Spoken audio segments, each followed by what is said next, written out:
हासिल है। मतलब आपका कहने का मतलब है प्रधानमंत्री ने जो ये कानून लाने की बात की है, वैसे तो उत्तराखंड के सीएम धामी जो इसको साफ तौर पर यहाँ पर उत्तराखंड की विधानसभा में पेश करने की उन्होंने बात की थी और कानून अब बनकर ऑलमोस्ट तैयार हो गया है, कुछ ही दिन में लागू हो जाएगा, जनवरी में ये लागू होना है।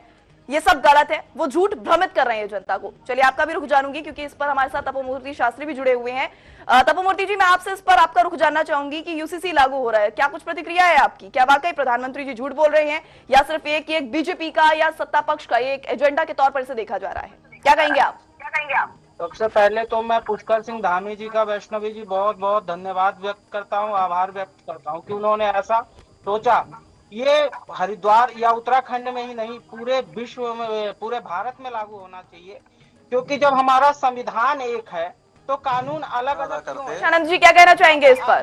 कंपनी होने की बात यहाँ पर सामने आ रही है पक्षकारों के लिए, क्या कहेंगे आप? और जहाँ समान नागरिक कानून होता है वहाँ आप धर्म को। शैलेश जी की बात सुन लेते हैं। जी तपोमूर्ति जी, शैलेश जी की बात सुन लेते हैं। जी शैलेश जी बोलिए।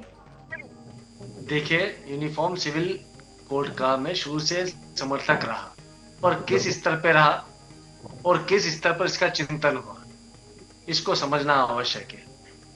शादी के अंदर यदि हम बहु विवाह के पक्षधर इस युग के अंदर हो जाएंगे तो कहीं ना कहीं महिलाओं के ऊपर अत्याचार होगा। संतान उत्पत्ति के ऊपर यदि हम किसी एक पक्ष को 8-8, 10-10 संतान उत्पत्ति की हम यदि अनुमति दे देंगे तो कहीं ना कहीं वो अन्याय होगा, अत्याचार होगा महिलाओं के ऊपर। वही स्थिति उत्तराधिकार की बनती है और इसी प्रकार से आप देखेंगे अनेक पहलू हैं कि जिसके अंदर दंड संहिता के अंदर भी यदि हम बात करेंगे तो शरिया के हिसाब से तो चोरी की सजा होनी चाहिए कि 1 हाथ काट देना, 2 हाथ काट देना, तो ये अमानवीय है। तो इसको आज के आधुनिक परिप्रेक्ष्य के अंदर हिंदू मुस्लिम से ऊपर उठ करके सोचे और यह सोचे कि मानवता का अस्तित्व किस तरीके से हम सुनिश्चित कर सकते हैं, उनके प्रति न्याय को हम किस तरीके से सुनिश्चित कर सकते हैं। तो उसके लिए यदि किसी ने यूसीसी की प्रस्तावना करी है तो आपके इस्लाम के पहले प्रवक्ता की एक बात से मैं सहमत हूं। उनका कहना है कि सभी पक्षों को बैठाएं, उसके बाद में एक विचार करें, परंतु उसके पूर्व यूसीसी पे एक मसौदा तैयार करके उसे लागू कर दे। हमारा भारतीय संविधान अमेंडमेंट्स के जरिए लागू होता है, तो यदि कोई चर्चा के अंदर कुछ बात आएगी तो उनमें अमेंडमेंट होगा, किंतु भारत ओरिएंटल ब्रदरहुड की बात करेगा, किसी एक धर्म के आधार की ब्रदरहुड की बात नहीं करेगा कि एक धर्म बोलेगा कि ये भाई और दूसरा धर्मचारा। तो ये भाईचारा ऐसा नहीं होना चाहिए। सभी धर्म को एक समान, एक पटल पे लाने वाली बात होना आवश्यक है।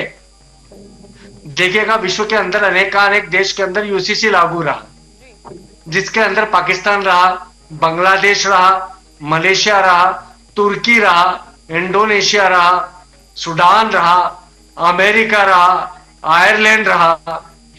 इनमें से आपके यूसीसी में धर्म आधारित यूसीसी जहां पर लगे वहां की स्थिति देख लीजिए। तो मैं भारत चूंकि एक ग्लोबल सिटीजनशिप का केंद्र मानता हूं, जो पूरे विश्व के सभी धर्मों को समाहित करता है, समाविष्ट करता है, समावेश करता है।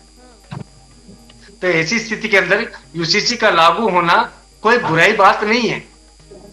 इसलिए यूसीसी के ऊपर बेहद गंभीरता के साथ में सभी पक्षों को किसी तरीके से सहमति बनानी चाहिए। चलिए ठीक है। अली आरिफ जी, आप क्या कहेंगे आप, क्योंकि शरिया पर सवाल उठने लगे हैं, आप यहाँ पर यूसीसी का विरोध कर रहे हैं, यहाँ शरिया पर सवाल उठ रहे हैं, कुछ कहना चाहेंगे? जी जी जी, सवाल उठाना ही तो इनका मूल बुनियादी काम है और इसी सवाल में ही तो पूरे देश को उलझा रखा है। मैं ये जानना चाहूंगा आपके माध्यम से, हर शहरी का अपना एक जो अधिकार है उसके तहत वो सामाजिक और धार्मिक उसूलों पे चलता है, उसका पालन करता है। तो क्या पूरे देश की जनता को अधार्मिक बना दोगे आप? क्या करोगे आप? हमारे हिंदू मजहब में ही, हिंदू मजहब को मानने वालों में ही तमाम ग्रुपों का अलग अलग अपनी मान्यताएं हैं, अलग अलग उनका सिस्टम है, अलग अलग शादी ब्याह के तौर तरीके हैं। और यहाँ तक है आज की तारीख में एक शौहर की एक औरत की 5-5 शौहर है। आज भी ये रिवाज कायम है। क्या करेंगे आप बताइए? आदिवासियों को अपना जो मैं कह रहा हूँ, मैं कहना चाहता हूँ। क्यों कर जस्ट मिनट प्लीज प्लीज, मोहतरम है आप। हमको हो सकता है हमारी बात मैं गलत, आप ही से हमारे मैं बात सहजता से ही बात कर रहा हूँ, सहजता से ही बात कर रहा हूँ। बोलिए बोलिए अपनी हाँ, बात हमारी रखिए। बात से आप सहमत हो ना सहमत हो, ये आपका अधिकार है। प्लीज जी उसको आप अख्तियार करिए, लेकिन हमको थोड़ा सा करें।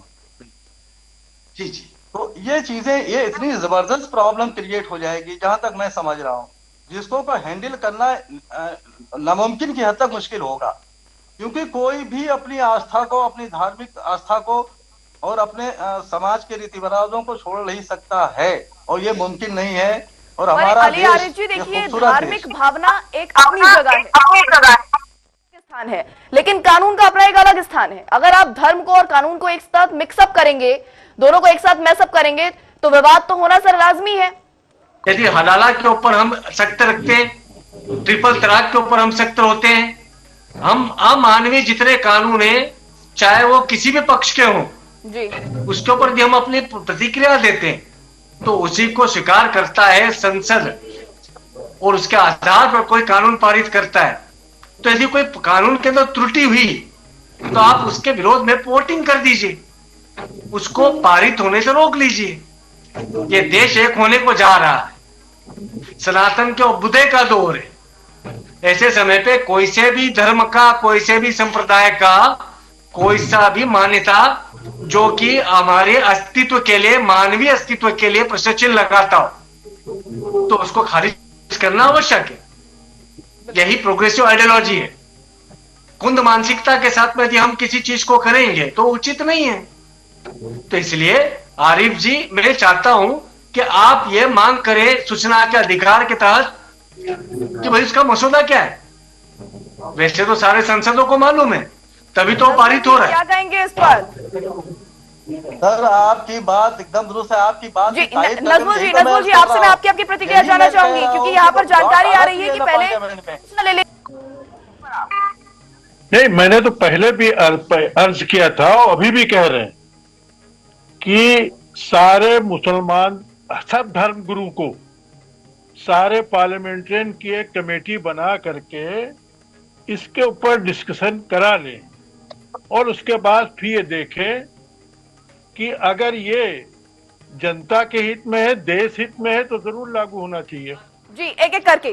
शैलेश जी, पहले आपसे आपकी बात पूरी कर लेते हैं। क्या कह रहे हैं आप, बताइए। नहीं, लेकिन दो किसने बातें क्या उन्होंने कही दिया, अभी। किसने क्या लिया, किसने जी क्या दिया, किसने क्या लिया, इसकी बात करेंगे तो सदियों तक ये दास्तान चलती रहेगी। हाँ, यही मैंने कहा। संविधान का जो चौथा भाग है, उसके जी। प्रत्येक नीति निर्देशक तत्व कहते हैं कि इस प्रत्येक नागरिक को समान भाव से ट्रीटमेंट किया जाए, उसे समान माना जाए।